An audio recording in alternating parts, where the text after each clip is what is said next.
नमस्कार साथियों। Pacific medical college and hospital Udaipur के न्यूरोलॉजी मस्तिष्क रोग विभाग के डॉक्टर अतुला वाजपेयी सर की टीम के सदस्य आज हम लोग, मैं डॉक्टर हिमांशु दवे, त्रिपुरा सुंदरी माता जी के मंदिर में उपस्थित हैं।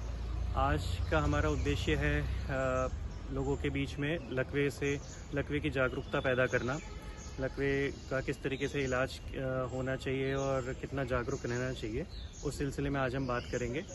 देखिए, लकवा जो है वो काफ़ी कॉमन रोग है और हर साल सैकड़ों लोग उससे ग्रसित होते हैं और उसमें उनको काफ़ी शारीरिक रूप से नुकसान और परेशानियां भी झेलनी पड़ती है।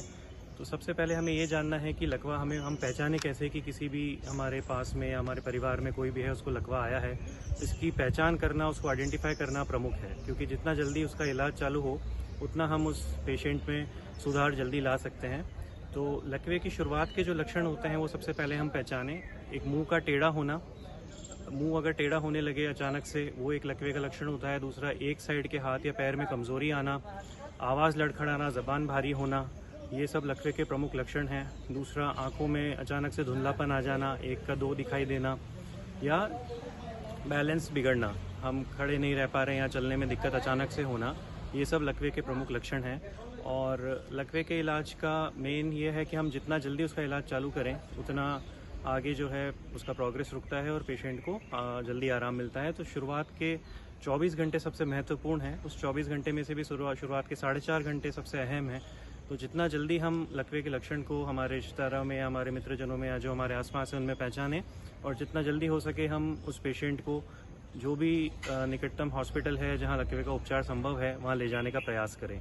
तो इसमें कुछ इंजेक्शन आते हैं ऐसे, जो खून पतला करने के इंजेक्शन होते हैं, वो अगर 4.5 घंटे के अंदर चालू किए जाएं तो लकवे का जो प्रोग्रेशन है, जो लकवे का असर है, वो कम होने लगता है, आगे बढ़ता नहीं है और दिमाग को नुकसान कम पहुंचता है।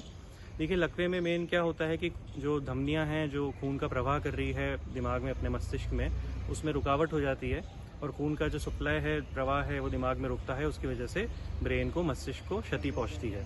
तो उस खून की रुकावट को रोकना ही प्रमुख उद्देश्य है हमारा। तो शुरुआत के 4.5 घंटे में अगर मरीज आता है तो कुछ इंजेक्शन होते हैं जिससे जो खून का प्रवाह फिर से चालू हो सकता है। और शुरुआत के 24 घंटे में आए तो उसमें हमारे पास एक पद्धति होती है जिसे मैकेनिकल थ्रोम्बेक्टोमी कहा जाता है। उसमें एक तार डाल के, बहुत छोटा प्रोसीजर, तार के जरिए से हम जो धमनी में रुकावट आई है, जो खून का थक्का जमा है, उसको निकाल सकते हैं। इन सब प्रक्रिया से मरीज के जो भी मस्तिष्क में नुकसान है उसको हम लिमिटेड कर सकते, उसको रोक सकते हैं वहीं पे, और इस कारण से मरीज को नुकसान, डैमेज कम होता है और उसकी रिकवरी फास्ट होती है।